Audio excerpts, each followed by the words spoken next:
Saya ingin fokus bicara cinta dulu nih. Kita bicara dengan disiplin ilmu terminologi. Cinta, C-I-N-T-A, cinta. Apa sebetulnya cinta itu? Begini, variabel ya. Secara terminologi, apabila ada sesuatu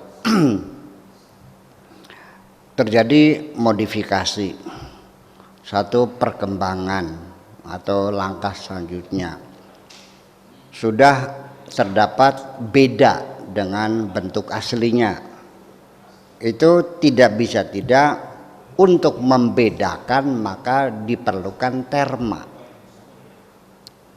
Itu maksudnya terminologi itu untuk memberikan batasan terhadap sesuatu yang kita pahami supaya beda dengan yang lain. Cinta dengan kasih, dengan sayang, dengan mesra, dengan rindu, kan beda semuanya itu.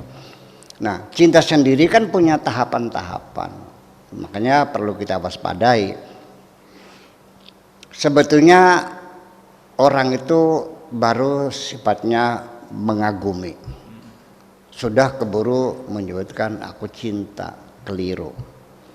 Anda melihat seorang perempuan yang cantik jelita, ya kan, pipinya mulus, badannya seksi. Matanya body.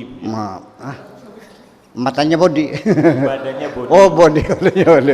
Seksi lah gitu. Gembleng lah gitu maksudnya. Anda ini langsung kita bicara dari proses psikologis ya. Perangsang itu begitu ditanggapi oleh indera kita, itu kan masuk dalam ada proses. Itu akan menimbulkan hormonal juga ya. Saraf kita juga, apakah kita bersahwat, makanya ketika kita itu mengagumi semacam itu, dalam bahasa Arabnya itu namanya al-wuddu. Al-wuddu namanya itu, sekedar kagum. Belum cinta, berkagum aja kok.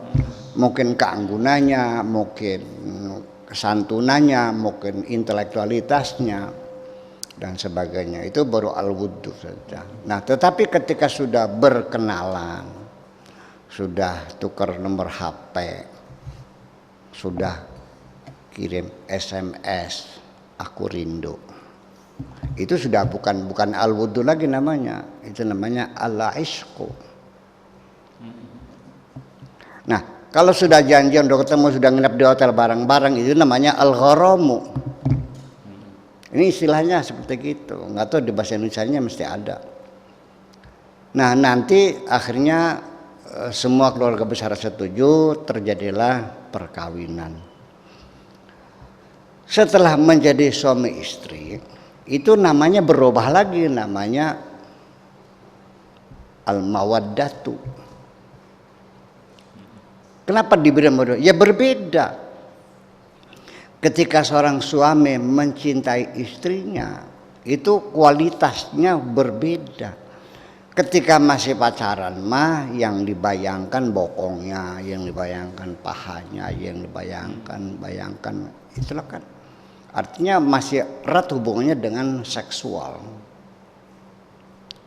Ya, berimajinasi, meremas-remas dan sebagainya lah, itu jujur aja dah, kita juga manusia kok, saya juga manusia, betul nggak? Iya, tetapi ketika sudah menjadi istri itu bergeser. Coba dengarkan seorang suami menelepon istrinya, akan berbeda ketika seorang pacar menelepon pacarnya. Kalau sudah jadi istri, Ma, apa kabar di rumah? Sehat, Ma? Saya masih rapat belum selesai. Ini mungkin sampai larut malam. Mungkin saya menginap di Jakarta. Jaga baik-baik ya. Anak-anak sudah makan semuanya. Udah. Saya lupa waktu berangkat tuh nggak naruh uang. Aduh gimana ya, sementara gini aja dah, kalau kurang belanja ngutangnya dulu di warung masalah gitu ya kan, terus anak-anak baik dan pagi kirim sekolah. Itu sama sekali nggak lagi berimajinasi tentang buah dadanya, enggak. Ada satu kemasalan yang berbeda, rindunya beda, masa namanya sama. Kalau sudah ada pegangannya namanya cangkir, kalau itu namanya gelas, kalau besar namanya apa? Ngok namanya. Jadi seperti itu. Nah makanya kita harus membedakan. Nah itu semuanya adalah tahapan-tahapan cinta yang didefinisikan berbeda. Nah ada lagi satu terma yang lebih luas, mencakup semuanya, yaitu namanya al-hubbu. Bahasa Indonesia cinta. Jadi orang ya itulah makanya kalau terminologinya itu nggak jelas, maka pasti persepsinya nggak jelas. Nanti ngomongnya stereotip. Stereotip itu artinya ya beo, ngomong tapi nggak paham. Ini dalam masyarakat sehari-hari kita melihat orang bicara apa namanya ngalor ngidul lah, berdebat ya di TV di mana-mana. Ini orang sama-sama nggak pahamnya. Jadi ketika saya mendeteksi ada orang bertengkar, kesimpulan saya dua-duanya nggak paham.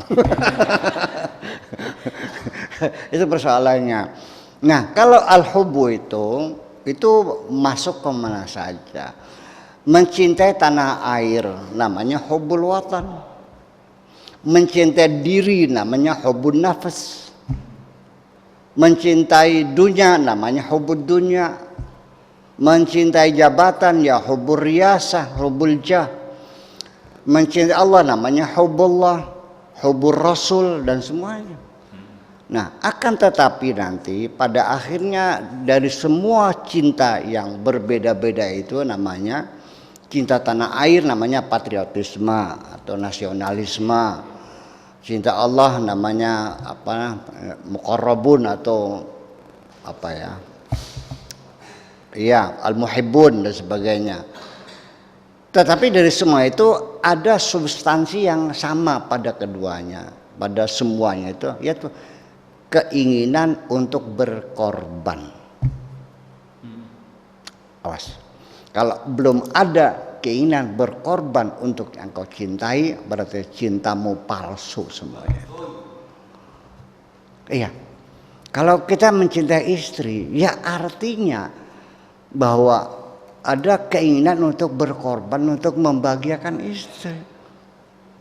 Nah kalau belum kawin mah bohong gitu tuh, untuk menyenangkan dirimu sendiri, kepengen keremet barangnya mah. Ya, kepengen mencium, menyentuh, ya kan? Jadi untuk membahagiakan dirimu sendiri. Nah, ketika cinta kepada tanah air, apa substansinya? Adalah kesiapan kita berkorban, memberikan apapun. What can I do for my country? Ya, apa yang bisa lakukan yang bermanfaat untuk negeri kita ini?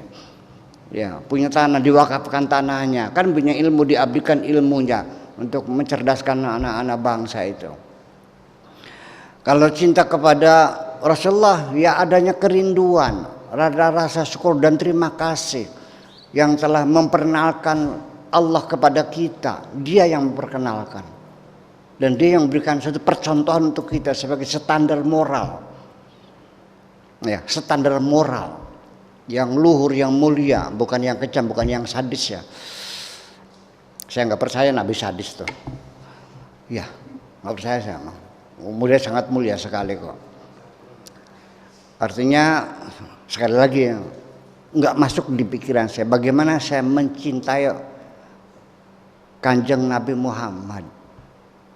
Kalau Anda mengatakan bahwa Nabi pernah motong tangan orang, digantungkan di lehernya,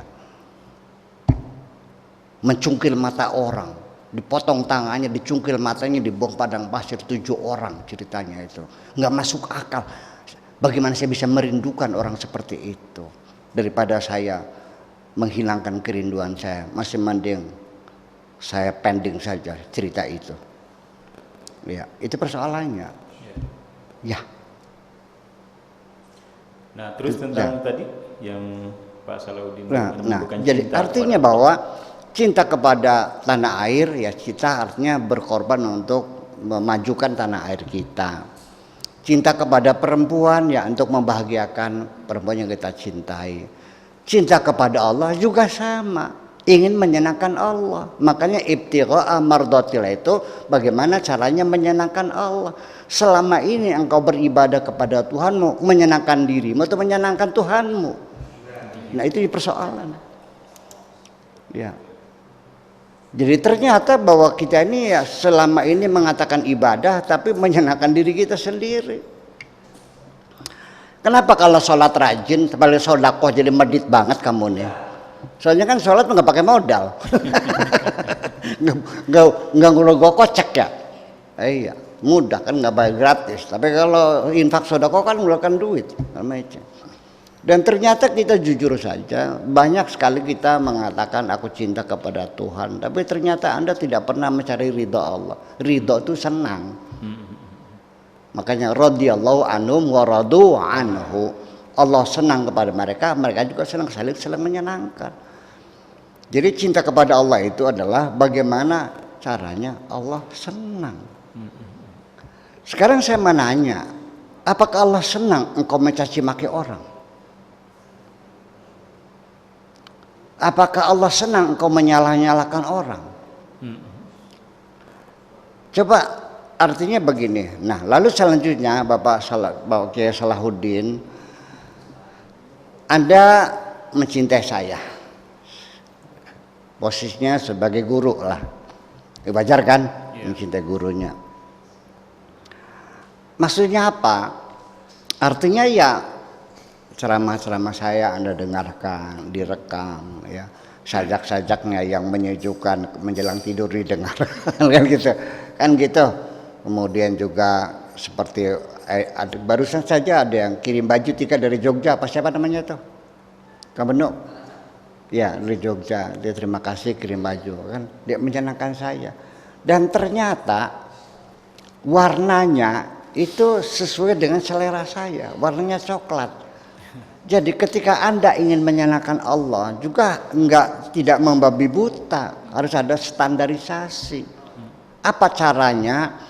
Sebelum Anda menyenangkan siapapun, Anda harus tahu dulu kesenangannya apa. Gimana lagi? Banyak orang pengen menyenangkan saya, tapi dia tidak tahu apa kesenangan saya. Kirim rokoknya di Samsu, ya nggak saya rokoknya gudang garam Surya kok. Kirim baju warnanya hijau, ya nggak bakal saya pakai. Saya senang baju yang didominasi oleh warna coklat. Anda kirim bajunya XL, ya buat selimut buat saya mah. Jadi kalau Anda ingin membuktikan Anda betul-betul mencinta Allah, cobalah semua apapun yang kau lakukan adalah bagaimana caranya supaya Allah senang. Sebelum ya kan begitu. Sebelum Anda melakukan Allah senang, Anda harus tahu dulu apa yang paling disenangi oleh Allah.